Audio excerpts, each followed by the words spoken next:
Oh, Kidoki.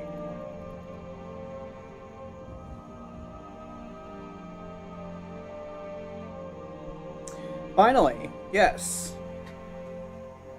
Let me go ahead and preemptively. YouTube not letting me type for like minutes as always. It's because YouTube is retarded.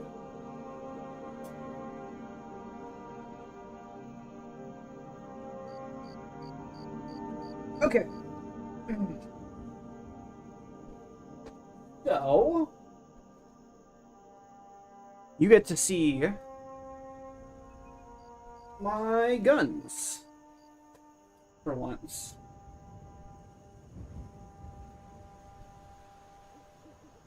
Hello. One of my guns specifically. Yeah, this is one of my guns. This is actually the first gun I ever actually purchased. This part right here. I should probably not thinking about it.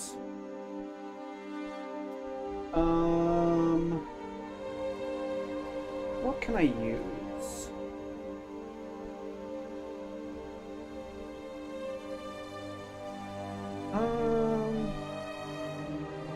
I'll just flip it around to this side.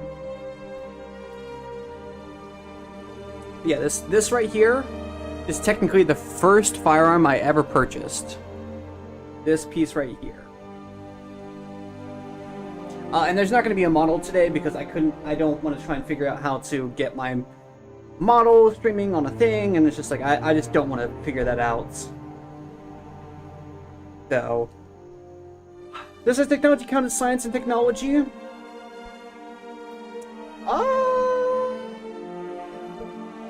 I don't know.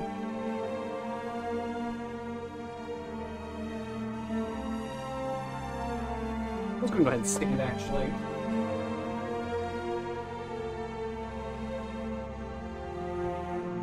Or just chatting. Let's put it as just chatting. Just chatting would be better, probably.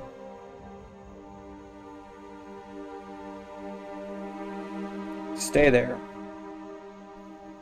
It's all types of fucked up, but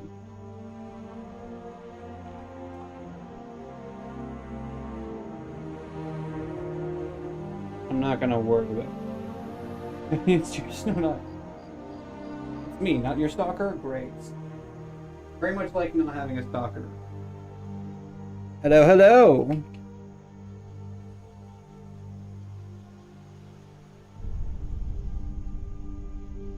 Please stay. Hello. Does she work? Yes. And thanks to this little piece right here, that's what makes it go the really funny thing. Okay, so basically, hands, yes. Nice bones? Thank you. Hold on, I just realized top chatted. Okay. So, thank you. So, the general breakdown of how this gun works.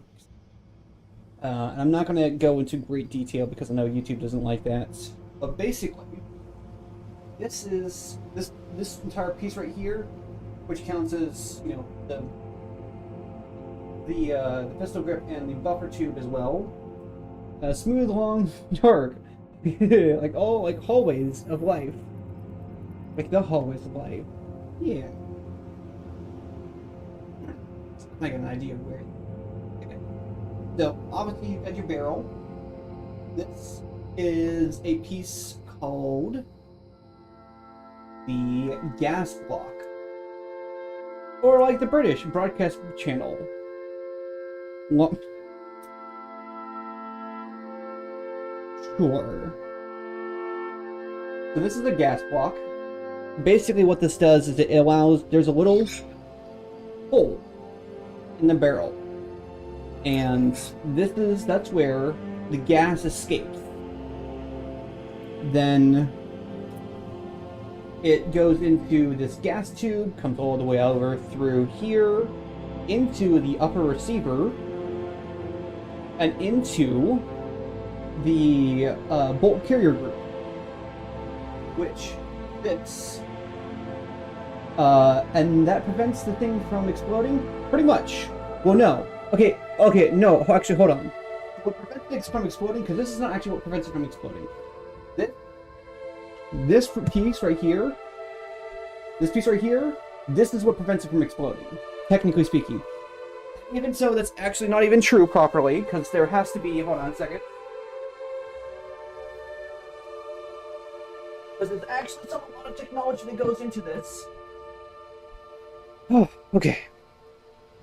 This piece right here, this is a stripped down barrel that I have, which I have not yet had a chance to put onto this gun. But basically, this piece right here, this piece is called the barrel extension. It's specifically for, I don't know if you can see it, allowing the bolt to interface with the gun, like so. That basically allows walk-up. Alright?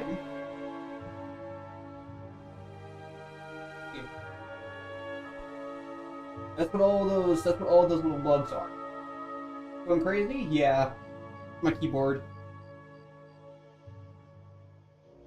Those are feed ramps.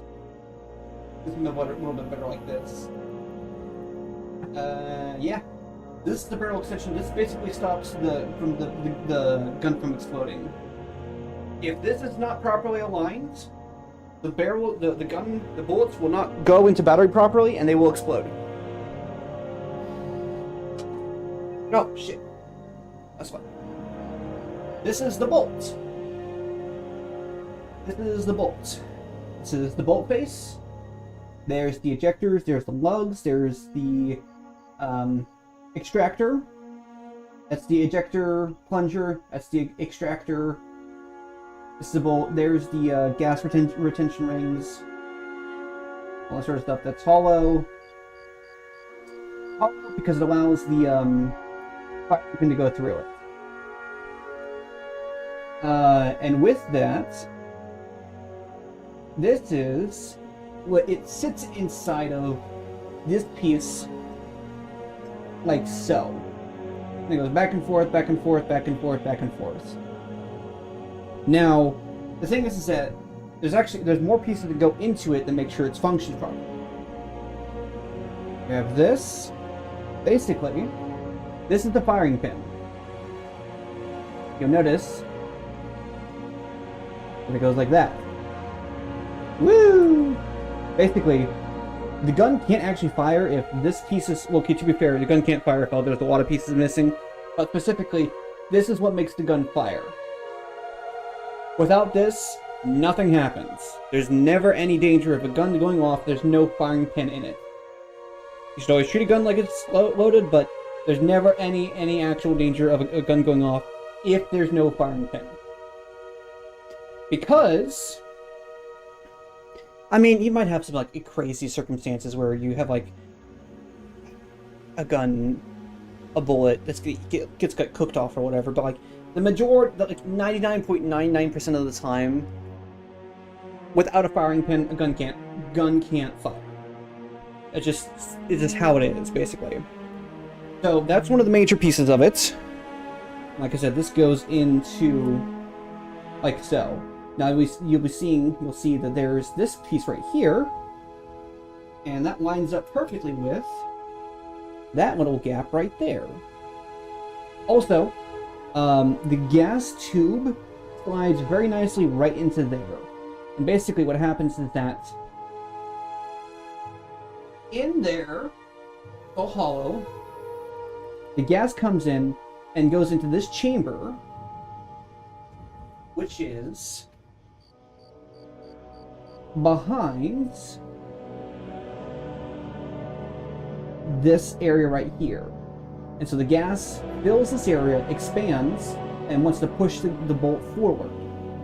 What happens is that there is the I forget the exact name of this piece, but basically what it does is it fits in right there, like so, and it causes the forward motion to get turned into a rotational motion, which then allows the pressure of the let's just wiki about rules.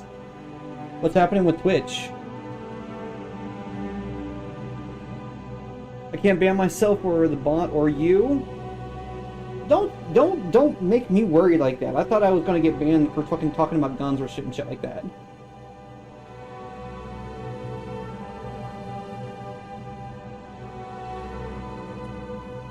You see? Basically, when the gas pressure expands in here, this part along this cam track, this is the cam bolt, or the cam. This is the cam track. This gets forced forward and then it pushes and rotates upwards like that. So it goes forward and then it rotates like that, which then allows the bolt face to rotate out of battery. Whoop!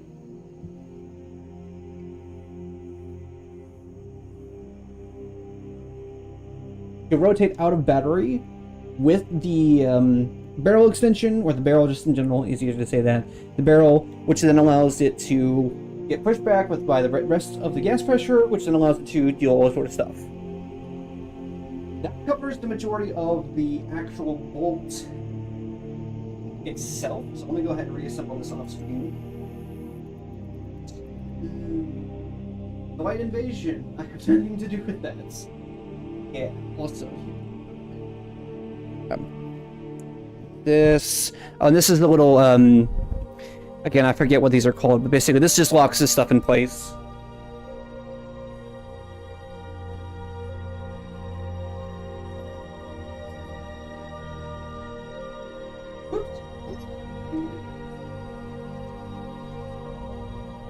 Needs to be very, very, very, very, very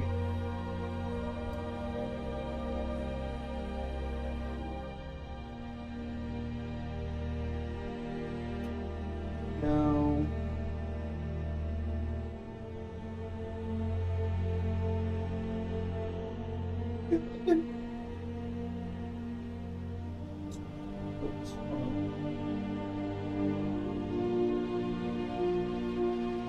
And all things considered, this is actually a relatively simple firearm. There's nothing too crazy that actually goes on. Big fucking spring? Yes, that's the recoil spring, or the buffer spring specifically. So here's a fully assembled bolt carrier group. This is the bolt carrier, this is the bolt, this is the bolt carrier group. I know that's even simpler, a slingshot. Sure. I have a gun that's almost as simple as a slingshot. There's no fire, so not as cool. That's also very true. So this piece right here, this is the buffer spring and the buffer. This is the buffer right here. Basically, when bolt go back, this go back as well into this part right here.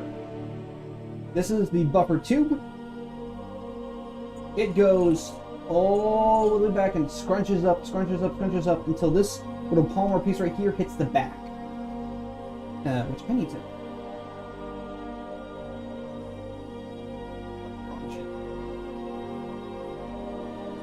There's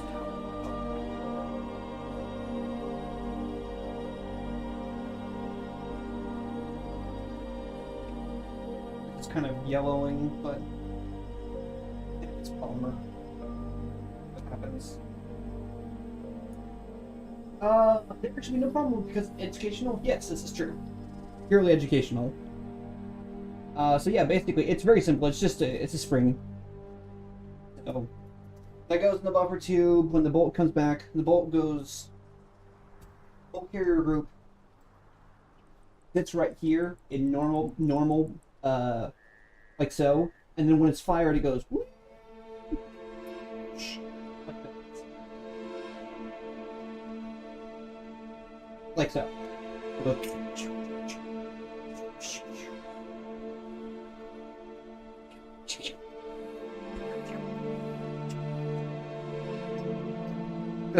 Does not sound like that at all.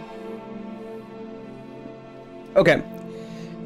So now we'll get on to the this is the bus dock. It's whatever. I took it off so you can see the buffer tube more easily. So now we'll get to the actually kind of fun bit of it. We'll go to the fire control group, which is kind of a pain in the ass to show, and I really didn't want to take this off because it's a pain in the ass to put back in. Not that it's not possible, I just didn't want to do it because I'm lazy. So basically, I can show you what a stripped down one looks like.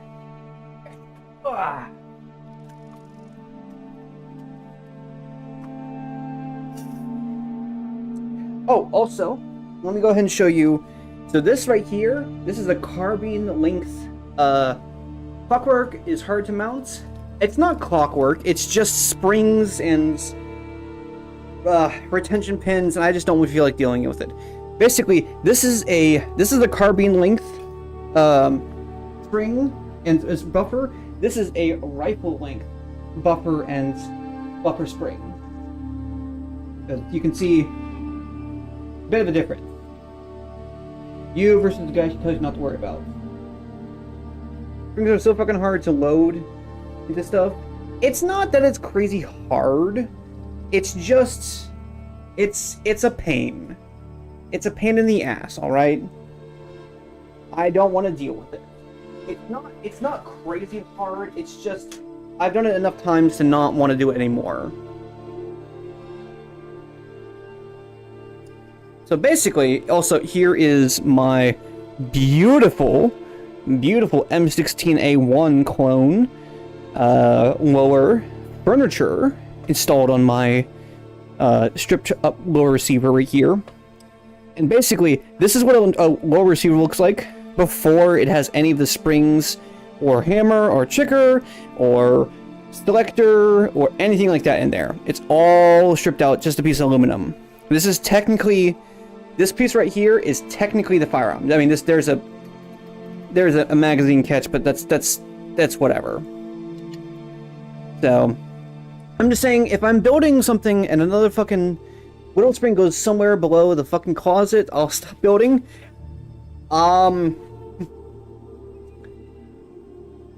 Yeah, I get that. That's happened to me. So, obviously, you have your trigger, and you have two. So there's actually several pieces in here besides the springs. So there's the hammer right here, which let me go ahead and turn that down, and then so that's the hammer right there. That in there is the hammer catch, or the sear, I believe. I believe that counts as a sear. I don't remember exactly off the top of my head. That piece down there, let me grab a little. My cleaning Q-tips. So this piece, that's even worse. What am I doing?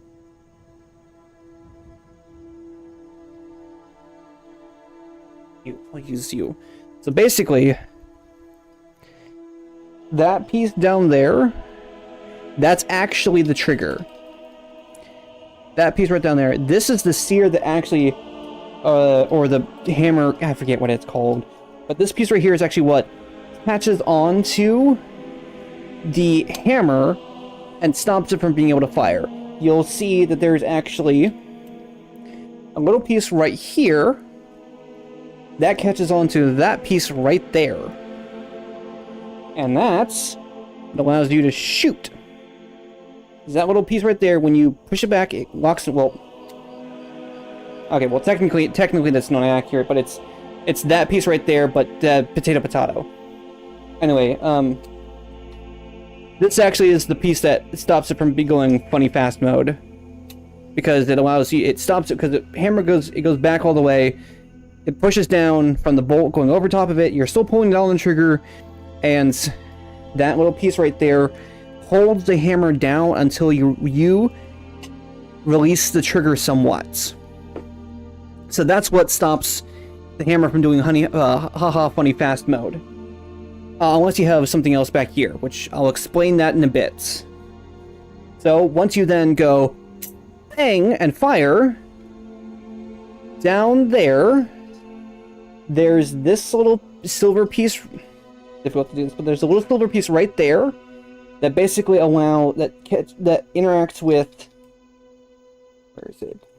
Basically, the very front of the trigger it catches onto there, and then the trigger just goes down a little bit, and that allows it to, you know, drop the hammer when you want to pull the trigger. Basically, it's not crazy difficult to understand. So, the fun part is when you deal with funny fast mode. I'll call it funny fast mode. And basically, how that works is that I'll go ahead and grab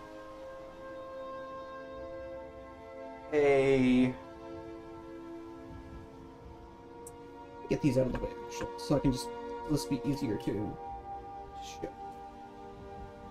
You don't need to see this for the moment.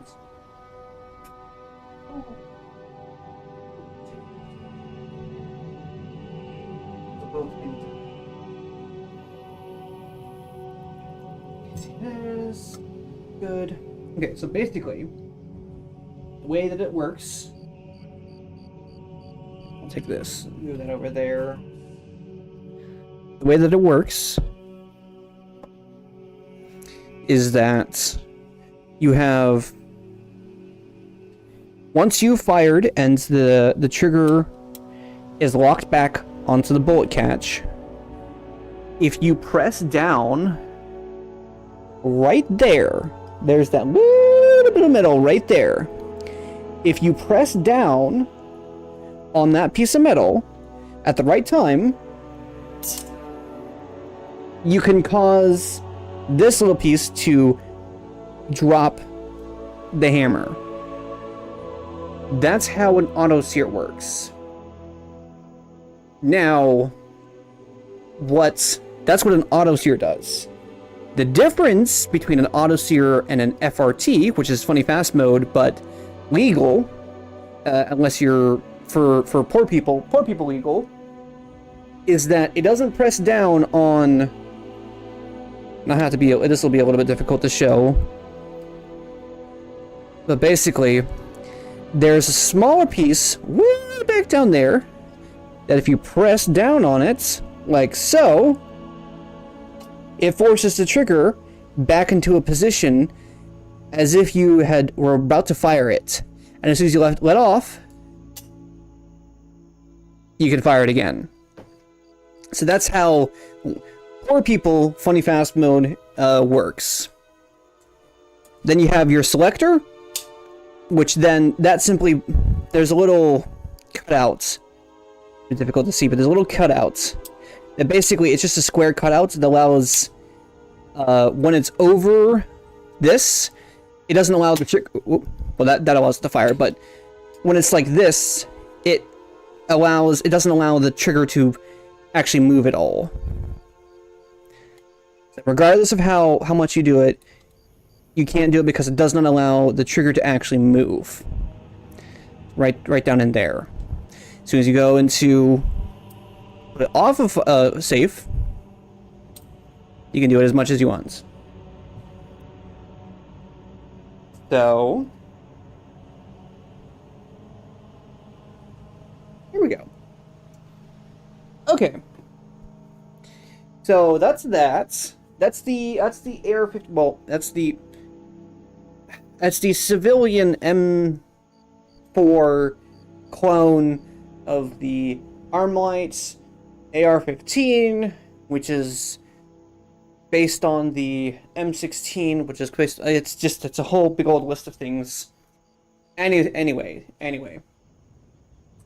So that goes. Also, like, would you do me a favor? Oh, also, let's go over some fun little bits about the upper receiver, because there's some fun little tidbits about the upper receiver, which most people Yeah. Would you tell Aduna that just let her know that I'm doing my talk and to drop by whenever she's done streaming. I can explain it again to her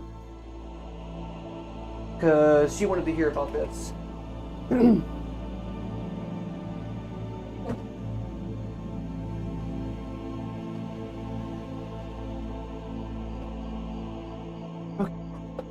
gonna sit down a little bit. I'm gonna sit down. Ooh, hold on. I'm gonna sit down a little bit, just so I can explain this, because there's gonna be a little bit of information to go over.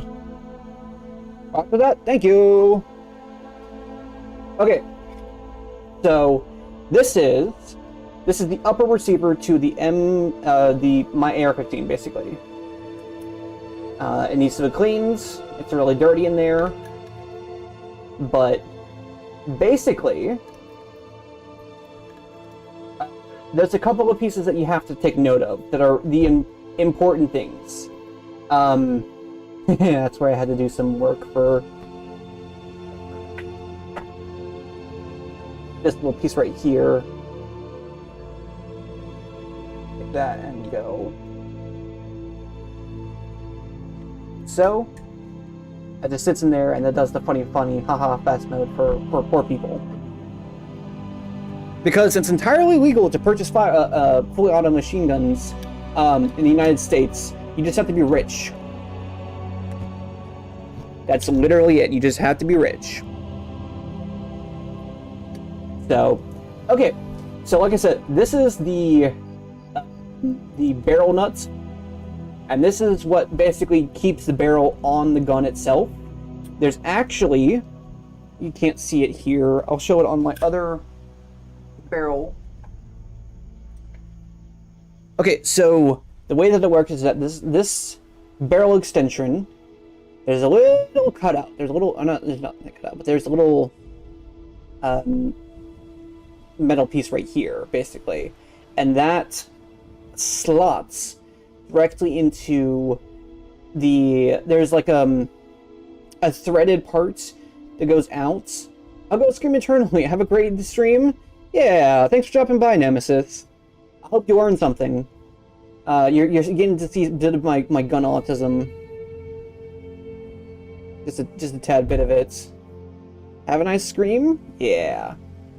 So basically, that slots into there, and that allows you to. It basically orients it so to make sure it's always up, so that this gas block is always in the correct position. So, and this is done by the factory because it's kind of a pain in the ass to try and do manually. And this is also not a normal AR-15 barrel. This is actually for, it's a little bit difficult for you to see, but it's for 6mm arc, which is a actually much newer cartridge than 5.56. Got a little thread protector here as well because I plan on putting a different muzzle brake on it or something like that. I don't know. I haven't thought about that at all. And so that's what that does. And then where did I put it? Oh, it's down here. Here. I use. Shit, it's over there. That's fine. I shall use my foot. If you have any questions, feel free to ask. This is. I will answer any and all questions whenever you feel like whenever you want to know something. So basically, this part of it, the handguard, just slots over top of it, and it's.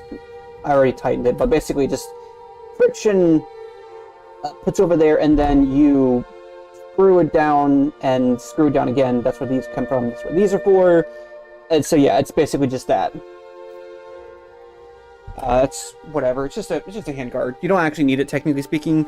It's much better with one, but you don't technically need one. So okay, this is the brass deflector. It is very needed most of the time. Depends on the ammunition you use, the projectile, the brass ejection. Yeah, because it's gonna basically when the bolt comes back, it pulls the empty casing out, and then it goes pew, and it flings it out. But it's going about a fuck tons fast per second, and so most of the time, it doesn't go straight like that way. It goes that way, back to towards your face. And so you want it to go and hit this so that it goes that way, away from you, not back towards you. That's what that is. This is a forward assist. It's stupid. I don't like it, but hey, it's there in case you need it. So, it has a purpose, it has a use, it's a niche application, but it does come in useful when you need it. Basically, there's little ridges on the side of a bolt, and there's a little tiny little, I don't know if you can see it. There's a little tiny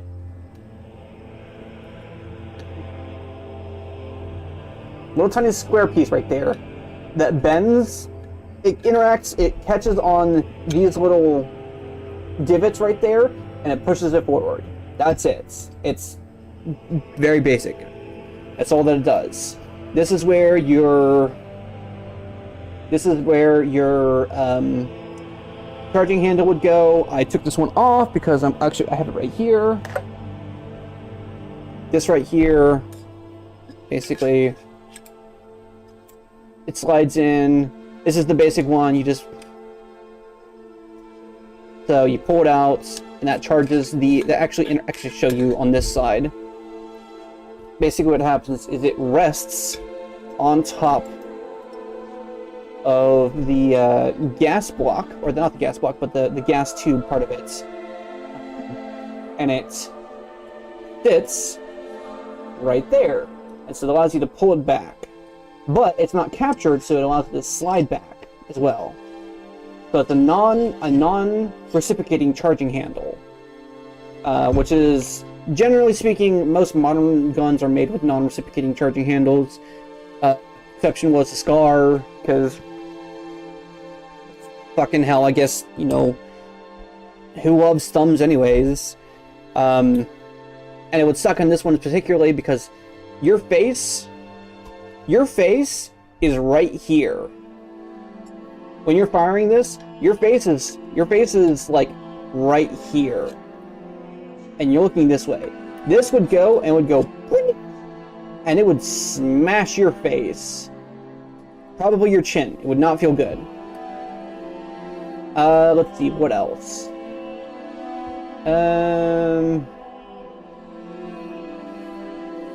That's about it, honestly. These are the retention pins. Basically, they just hold the two pieces of the gun together. Ouch. Yes. They hold the two pieces of the gun together, and they interact with.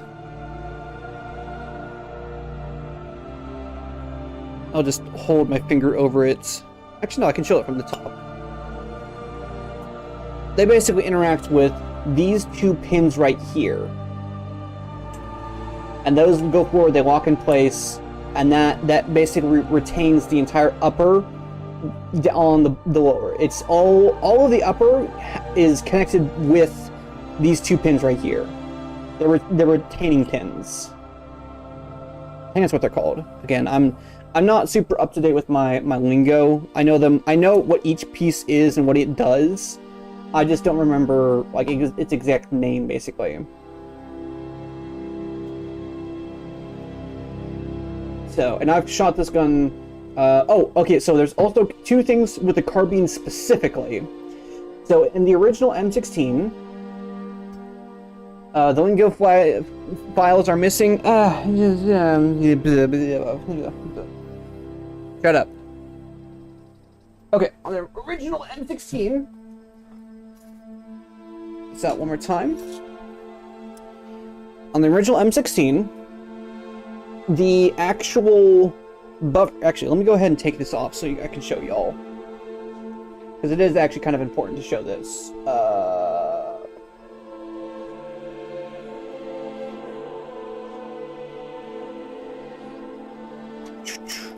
There's two very different styles of buffer tube. This is what makes fundamentally makes the difference between an M16 and an M4, which is the carbine version of it. So the M16 style is like this. Why it's so dusty.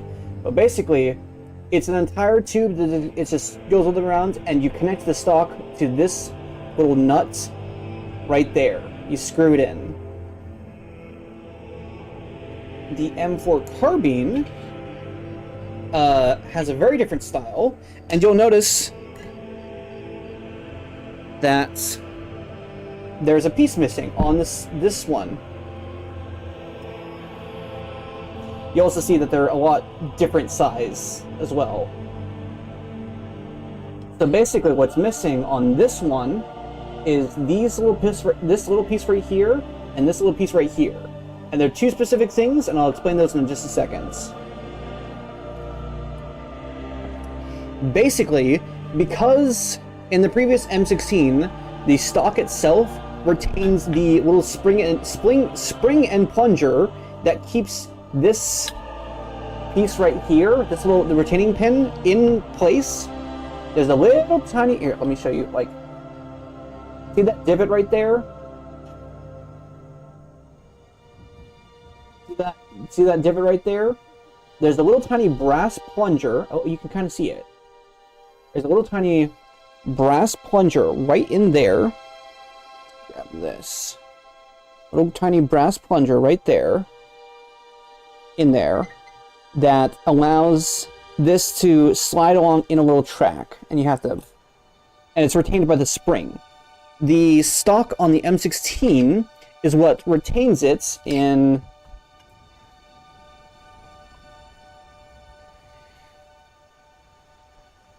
right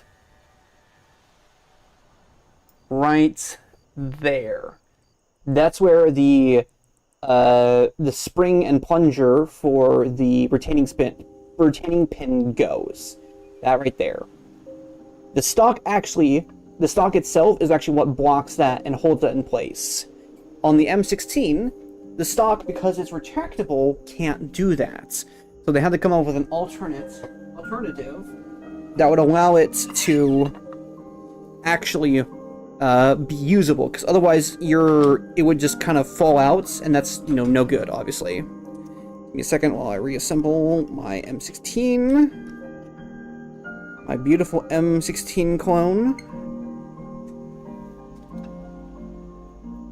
Also here, let me put my magazine in it just to show you how beautiful it looks.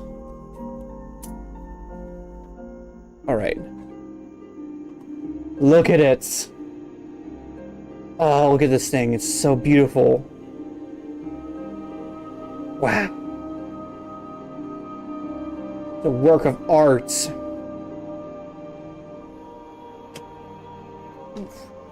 Okay, so take you away. Down. So the M4 carbine had to come up with a different solution because the stock, as you can see right here, there's a bunch of little holes in there. They interact with this, and they allow you to go back and forth to see, choose your depth, basically, and however long your length of pull, which is how far your hand is, where this is, yada yada, to your shoulder, that's called length of pull, yada yada. Basically how long you want the stock to be. This is the... I forget exactly the name. I think it's called, like, the base.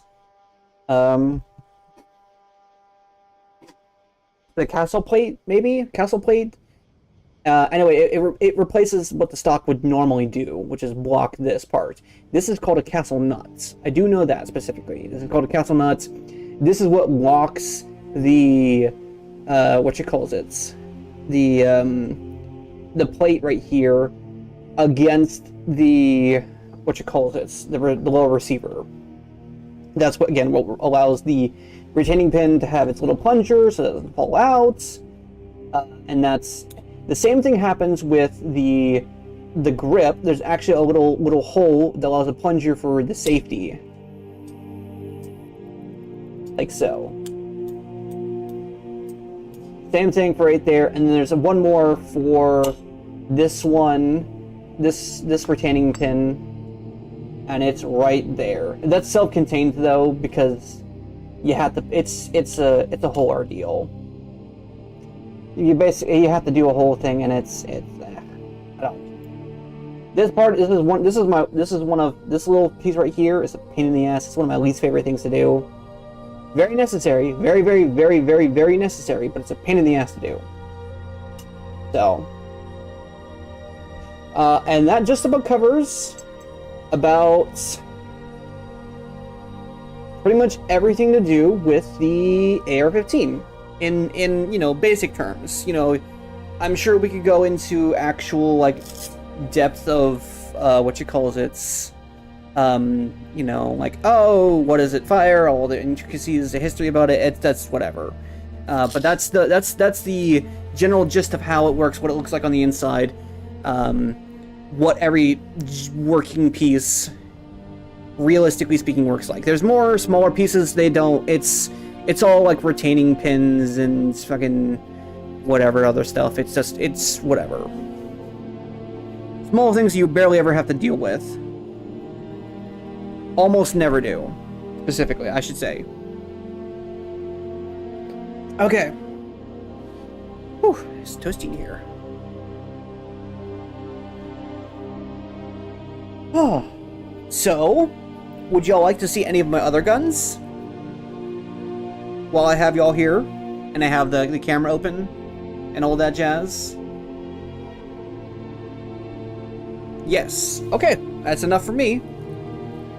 Also, because Nemesis isn't here anymore, I'm going to take off my gloves because they're warm and I don't feel like taking them off. I don't feel like wearing them. Screw your immersion. Okay. So. Oh, look. Look at. Woo! Hands. My immersion! Yeah, I don't care. It's whatever. Okay. So we're gonna go over. Yeah, I'm really tired about working. Like we're doing that. I don't want to deal with that anymore. Grab that. Grab that. I'll reassemble all of this later. Grab that. I'll stick that over here. Okay. So first things first. We're gonna go. Whoop.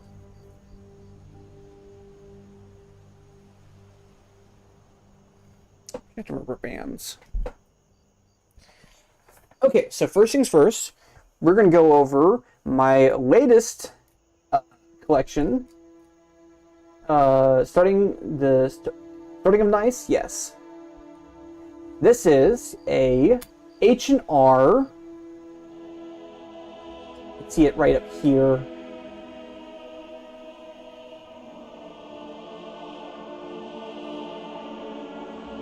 Very difficult to see because it's right on there and it's shiny and all that type of stuff. Anyway, it's a Harrington and Richardson. Which is here? It's basically a I believe it's called a Model 2, something like that. Anyway, it's a break action revolver. It's in 38 Smith & Wesson. You can see it right there. 38 Smith & Wesson cartridge. And the way that this works is actually really cool. So we're going to go ahead and take it apart a little bit. There's two main parts basically. There is the upper, which contains the barrel and revolver, or the cylinder, and then the lower, which contains the trigger, firing pin, grip, so on and so forth. We'll go ahead and unscrew.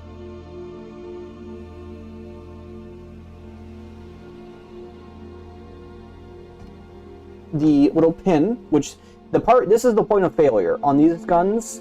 This little bit right here is the point of failure. This little pin right there.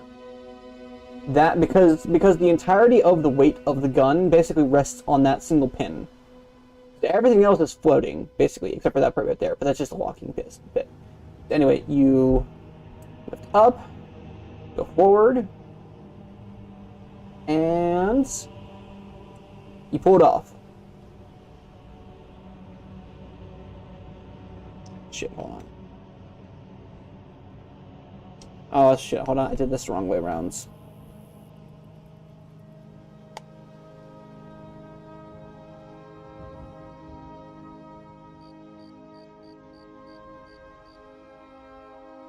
Come on. This is actually very weird.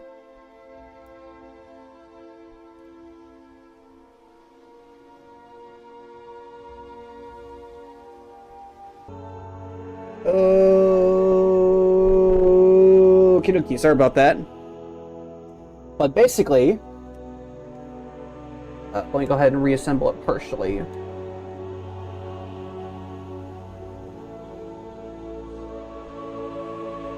Camera stream without crash? I wish I could, but you know, an OBS. Come on.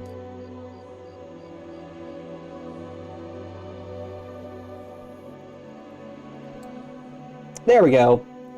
Okay. Take it off like that. Whoops.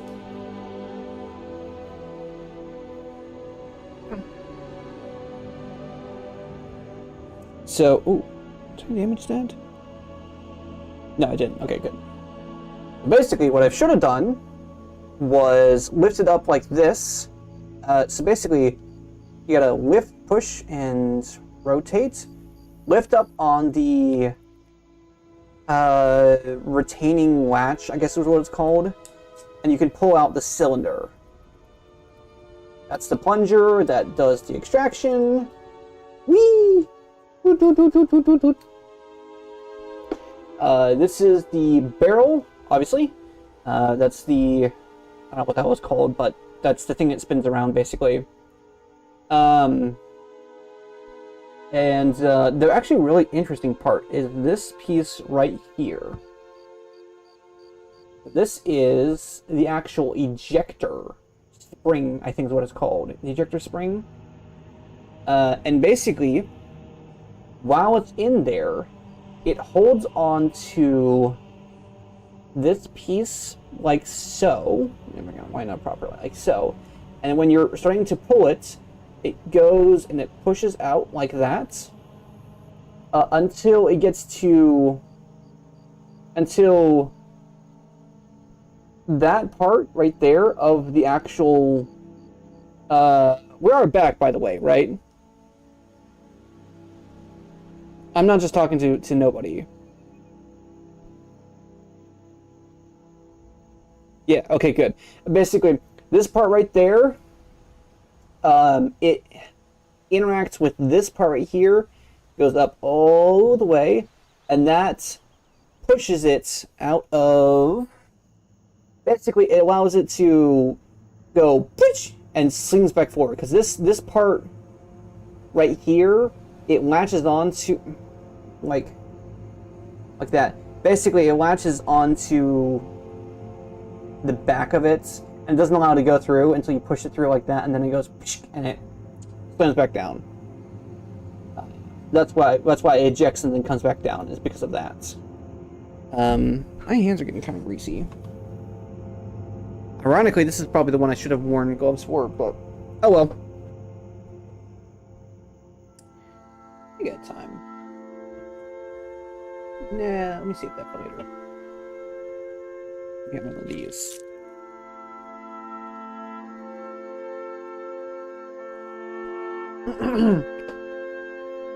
Okay, so obviously we got the cylinder right here that rotates around. Ironically,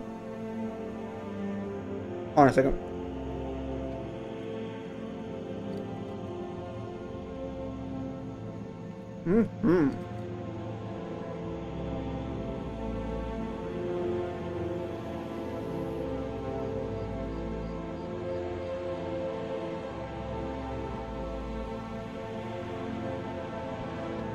Okay. Yeah, no worries.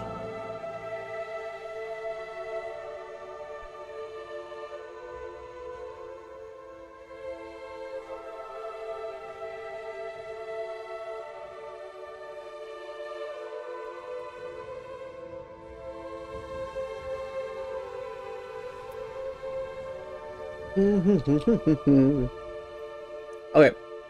So in this cylinder, there's actually two methods of... Well, there's one method of turning it, and there's one method of locking it in place. And basically, these little divots right here, well, they both block it in place, but basically, this little divot right here interacts with that little metal piece right there. That little tiny piece right there. Tiny piece. That's enough for this to catch onto it and stop it from being able to turn this way, spin that way. The other thing that allows it to stop it to spin is this piece right here, which is actually what you hear, which interacts with that right there. When you pull back, it goes up, and it catches, like so, and it stops it from going down that way, like so, which stops it from being able to slide out. So this stops it from going clockwise, or stops it from going this direction clockwise, and then this piece right there stops it from going counterclockwise.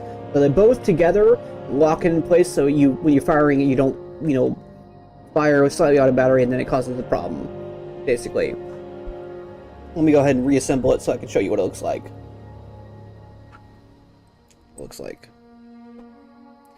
Put that there. This back in order. Like so.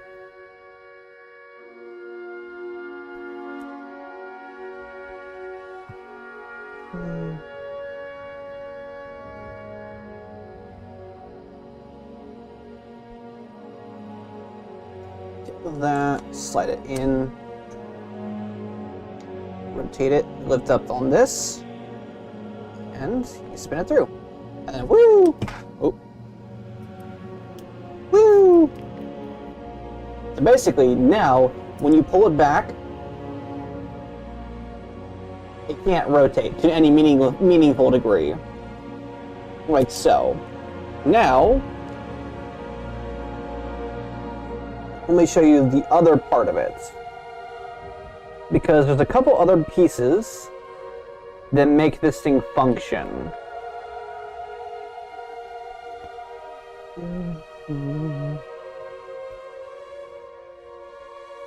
Basically, this right here is the hammer spring. And it's a little hard to see because normally what these do is they have like a flap right here where you would take it off and it'll allow you to see and maintain the insides. These don't have that. I don't know why, but it just doesn't have that. So, hey, let me show you what you missed. Basically, I was saying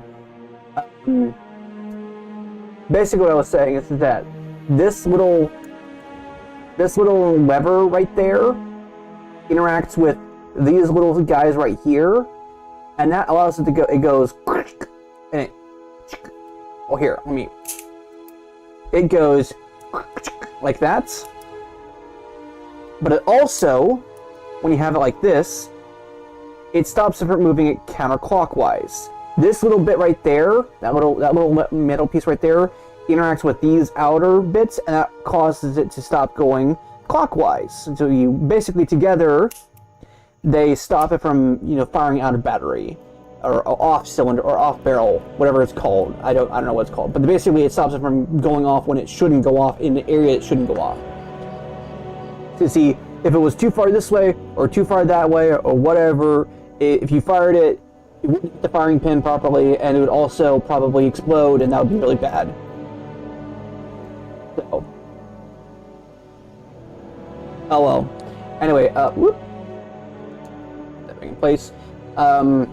It's hard to show in here because it's just, this is not like an easy, you can't, I have yet to figure out how to take this out without, I don't want to damage it because it's an old it's an old thing and I don't want to accidentally damage it. So, but basically, this right here is the hammer spring. When you pull it back, it goes, there you go. Goes like that, it goes, and bends a little bit. And when you fire it, it goes back into place normally. I'm not going to take that out because I dislike trying to put that back in. So, very, very simple, but not as simple as you might expect if you don't know how guns work. Certainly not the most simple gun that I have. But, it is definitely one... Oh, shit.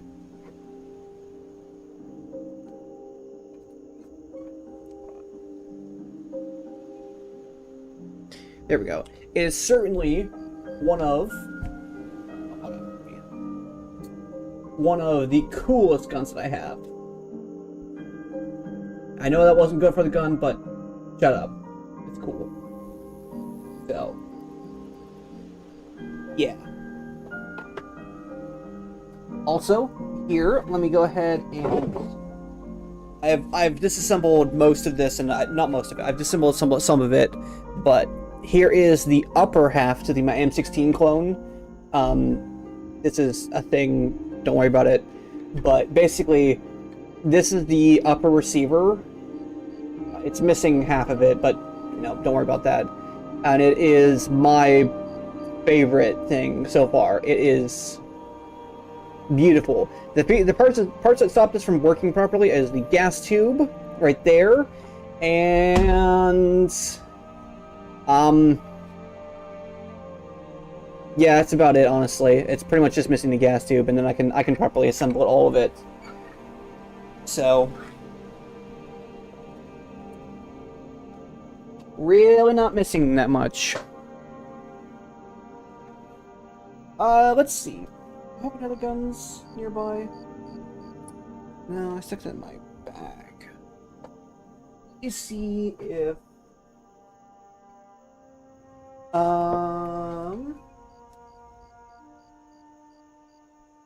In 1911, it's covered. Oh, actually, I want to have my... Let me go ahead and take apart.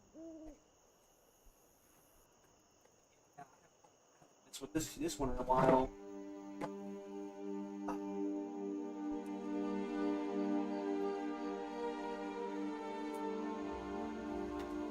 Okay. So, I'm going to show you my Ruger Mark IV.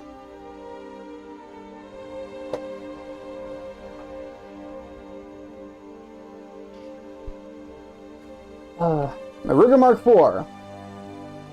It's one of my favorite pistols. Clear. So basically, this is a 22 LR pistol. It's got a lot of things going for it.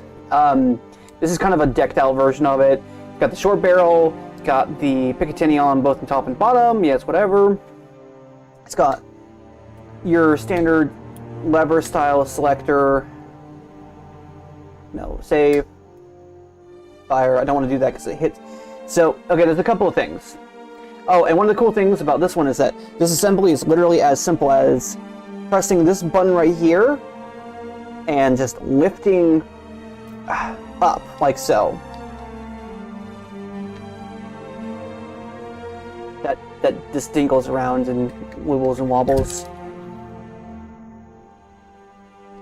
So, let's go, starting from the upper receiver, we have our barrel right there, obviously. It's 22 LR, it's literally just a tube with a rim, and that's it. It's really simple. It's really, really, really simple. This is the extractor right there. That little silver piece. Basically, that's what interacts with the casing and kicks it out. You can see there's that right there is a slide for, I think it's that right. Yeah, That one right there is the slide for the extractor specifically. And this is the, what you call this? This right there. That's the ejector. Yeah. Something like that. Anyway, this is the bolt.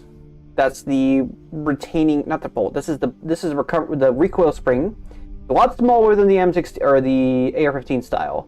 In fact, I can literally just take it like so, and you just kind of lift it out. I need to clean this thing again, like so. You take that out. It goes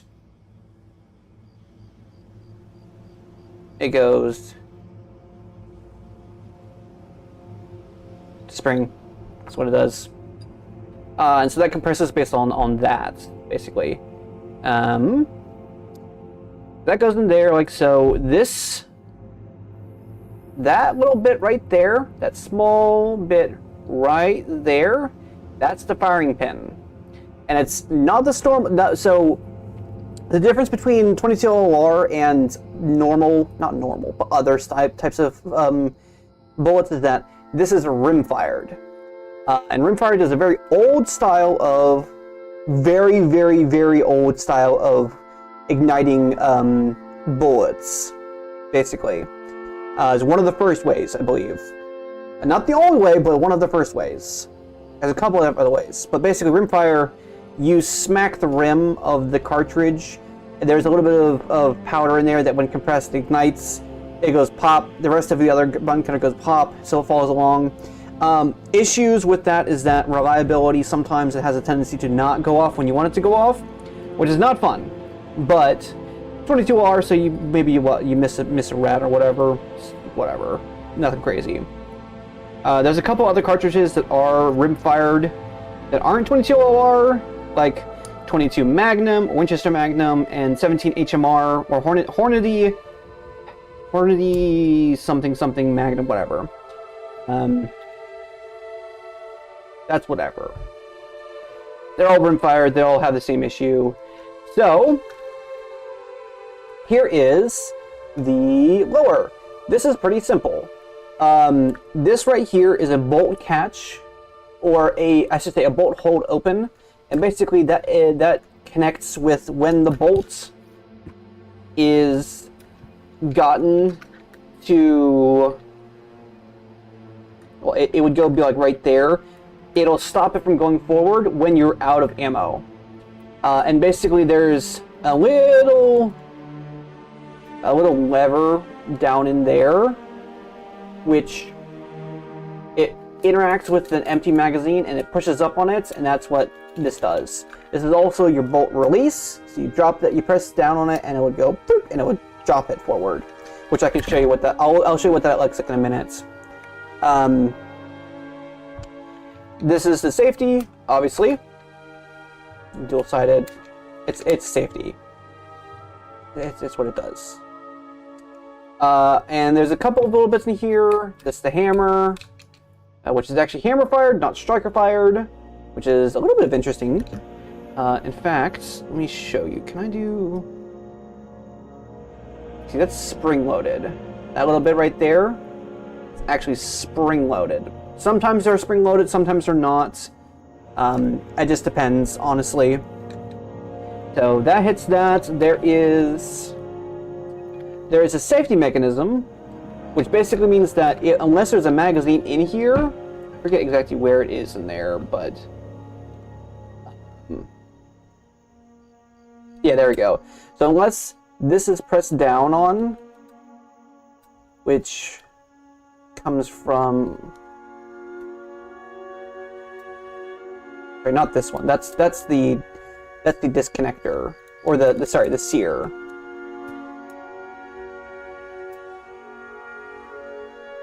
That be pressed up.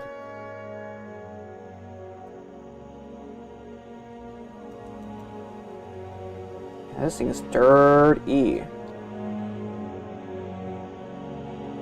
Man, I forget. Let me go ahead and give me a second. Whoop. Let me just casually unload my magazine.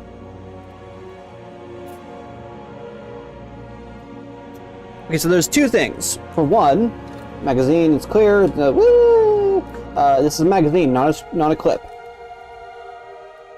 So basically, there's two things that happens when you put an empty magazine in there. The follower will press up on the bolt catch, like so. You see it go up, and it'll allow you to actually fire the hammer. So the piece not right there, but there's, I know the difference, haha. Yeah, I had to double check because I know some people don't know the difference.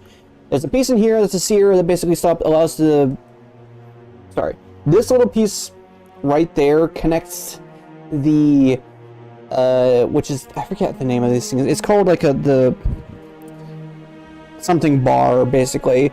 What it does is that it allows the trigger to actuate the sear, which allows to drop the hammer.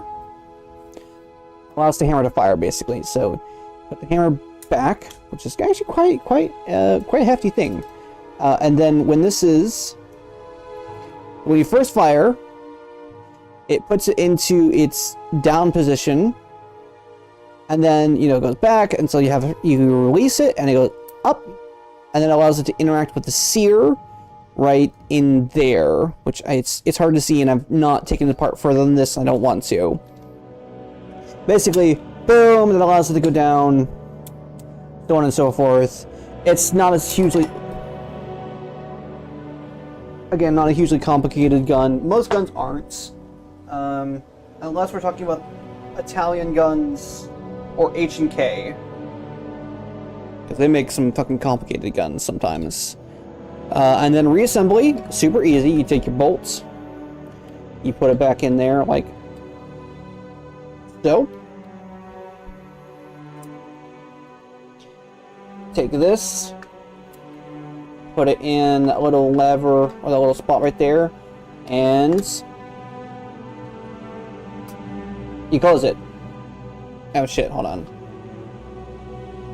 Whoops. Hold it in place and then you close it. With the safety on.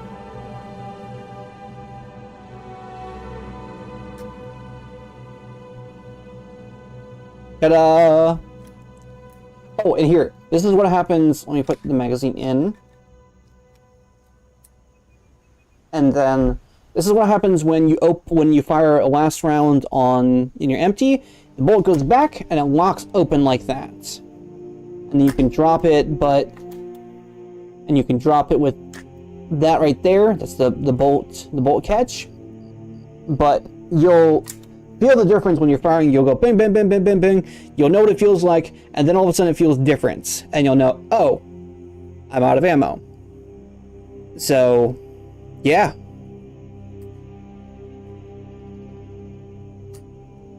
Probably one of my favorite guns. What's great is that it's a threaded barrel, which allows you to put a suppressor on it, which is, cool, because 22 are not particularly loud. But, hearing protection is always good. Suppressors are good. You should always use a suppressor if possible. So, yeah. We got 20 minutes left. I guess I'll go ahead and just tell some stories. So, the first time I went to the range with my current arsenal, because I've gone to the range before with other people's guns, but the first time I went to the range with my guns, I was shooting with my friends, and we were having a good time, and, we came across a couple of guys who were shooting some guns that I had never seen before. Not that I had never seen before, I never had a chance to get my hands on it, basically. And one of the great things about shooting guns in general is that people who like to shoot guns, and they like to, see other people shoot their guns, and you like to shoot other people's guns because it's fun. And so you have a situation where one person has a gun that I've never seen before, I have a gun that they've never seen before or never had a chance to shoot. They say, hey, can I shoot your gun? And I'm like, yeah, of course. And I say, hey, can I shoot your gun? And they're like, yeah, of course. So we do that. Issue is that one of my guns is, I actually have it right here. I have it literally within arm's reach. This is another M16, sorry, M4 style carbine, except it's in rifle length, whatever, yada yada. But this is in 300 blackouts. Anyway, what happened when I was shooting this one, well, not actually when I was shooting, but when my friend was shooting it, is that it jammed. And it jammed bad. Normally what you do with your jam is you tap and rack, which is basically you tap the magazine and you rack it. And if that doesn't work, you do it again. If that doesn't work, you figure out what's wrong. And what ended up happening was that the bolts didn't fully eject or fully release from the barrel, and didn't actually. Also, why is your things showing up like just staying there? Oh, you're just laughing at me. Anyway, that happened. It got stuck basically, and it was a failure. It was called a failure to eject. And basically what that means is that when it's trying to eject, something happens to stop it from being able to take the bullet casing, because now it's just a casing, out of the barrel and, you know, throw it out of the away, basically.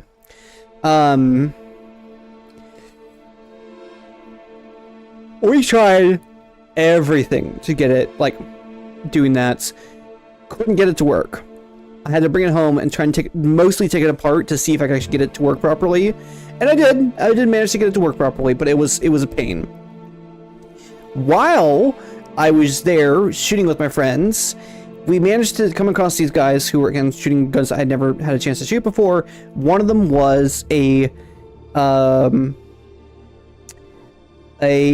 Enfield Mark III rifle chambered in 308, which is unusual because most Enfields, that was the British standard issue rifle for about fucking. It's still in service to it's still in service in some areas of Canada. It was the British standard issue rifle for a very long time. It was a bolt action rifle. It was very good. Honestly, it's probably one of the better, if not one of the best service rifle bolt actions out there. But it being normally they're chambered in something called 303 British, which is an unusual round to find here in the US. I can actually show you what it looks like. 70. I have a little box of ammunition.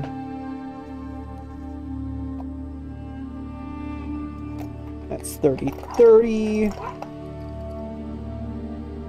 Okay, so basically, it shoots this cartridge right here, which is 303 British.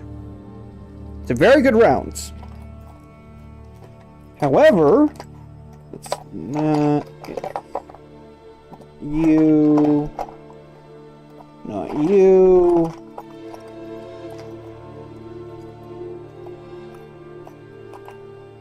Not you. Where's my oh, here it is. Yeah.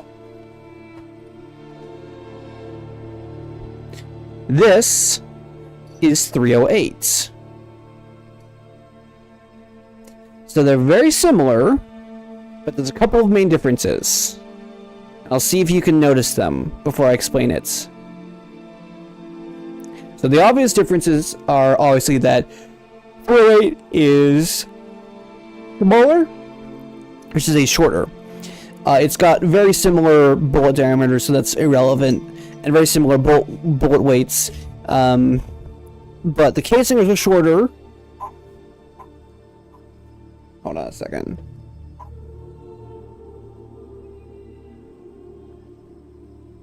Oh, nope, she's coming inside. Okay.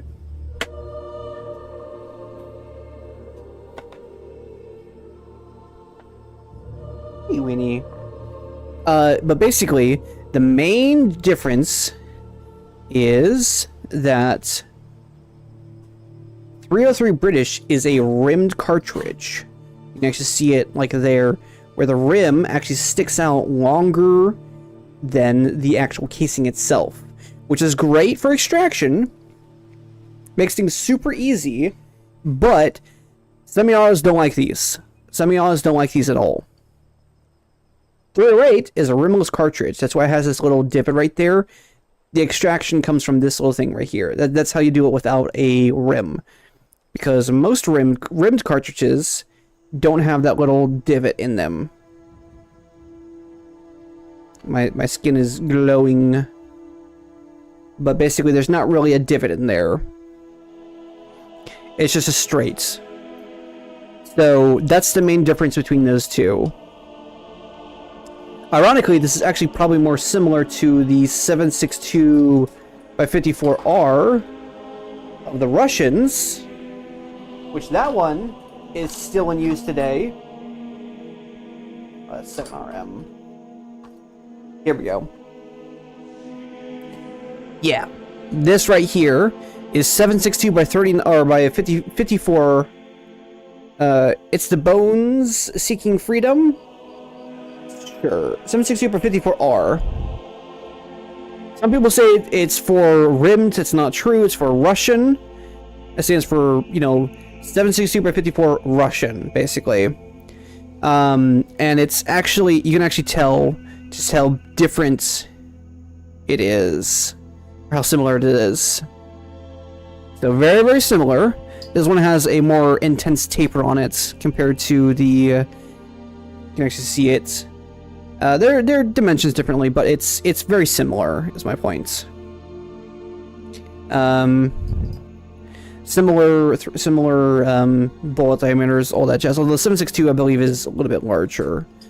So yeah, that's some of the bullets.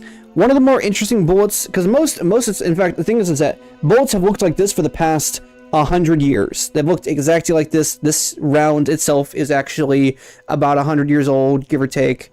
What's been interesting is that there's actually come in developments with it's new cartridge composition, which you have it right here with the SIG's 277 Fury.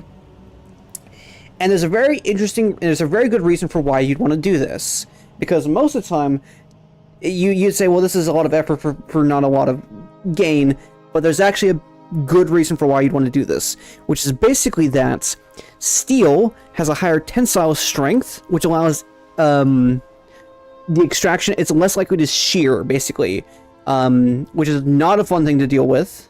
It's very, very difficult to deal with. You have to get a tool. It's bad. You don't want to do that. It helps promote extraction, and the brass is actually better at sealing to the chamber itself. Winnie.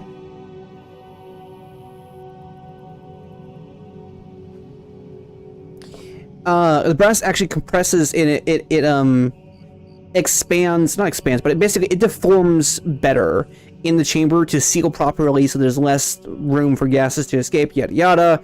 And then it helps, it's easier to extract as well, because it doesn't seal quite, or it's easier to extract, basically. So those two together basically have the best of the both, which is really interesting.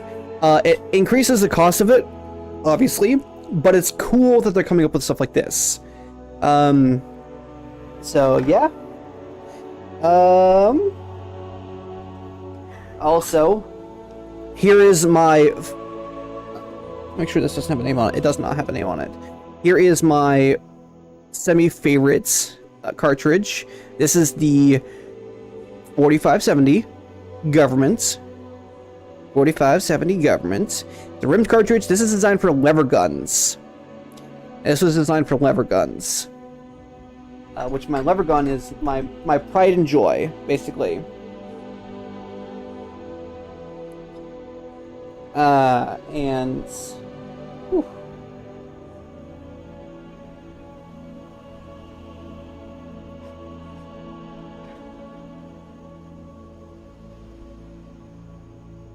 But let's see. I think let's go ahead and we'll go ahead and call it here, because we've gone through a lot of stuff. We've gone through several guns. We've gone through the explanation of how the entirety of the good old AR-15 works.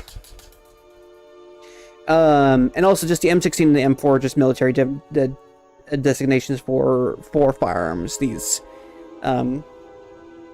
it's all the exact same like gun. It's just, yeah. So full class, yeah, kind of. I hope y'all enjoyed that. This is kind of fun. I don't know what I'll do in the future, but I wanted to make sure that there was something for people to watch who has, well, just, Aduna wanted to hear about it, so I said, okay, well, yeah, I'll do that. So, yep. Okay. Let's see who's streaming. This got no views. That's understandable. YouTube does not like guns. You doing herself? Alright. We're gonna raid Aduna.